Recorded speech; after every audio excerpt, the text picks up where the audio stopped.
Muling tumibok ang damdamin, ngunit bigla kang dumating sa buhay ko.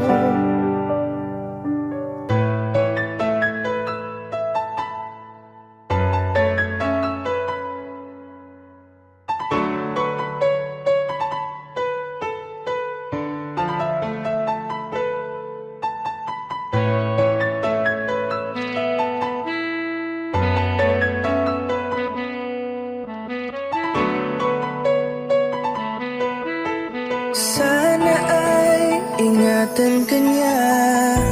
Hindi ko kayang makitang lumuluha ka. Kaya sobrang sakit sa akin na bitawan ka. Ngunit ngayon ay hindi na pwede. Tayo'y napagod, sa labay natalo.